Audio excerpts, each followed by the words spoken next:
અને હવે વાત કરીએ જામનગરની, જ્યાં ડિજિટલના દાવા વચ્ચે કોર્પોરેશન કચેરીમાં સર્વર ડાઉનની સમસ્યાથી જન્મમરણના દાખલા માટે ધરમધક્કા ખાવાનો લોકોને વારો આવ્યો છે।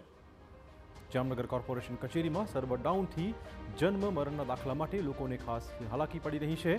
ટેકનિકલ ખામીના કારણે છેલ્લા 5 દિવસથી જન્મમરણના દાખલા કાઢવાની કામગીરી સંપૂર્ણપણે ખોરવાઈ ચૂકી છે। CRSની સંબંધિત ટેકનિકલ કામગીરી અને સિસ્ટમ અપડેટના કારણે રોજિંદા કામકાજને બાજુએ મૂકીને આવતા અરજદારોને કલાકો સુધી લાઇનમાં ઊભા રહેવાનો વારો આવે છે। હાલ વહીવટીતંત્ર તમામ અરજદારોને ટોકન આપીને પરત મોકલી રહ્યા છે।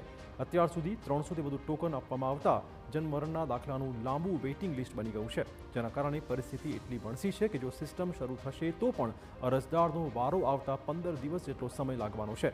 ટેકનિકલ ખામીના કારણે લોકોના શૈક્ષણિક અને કાનૂની કાર્યો પણ અટકી ગયા છે।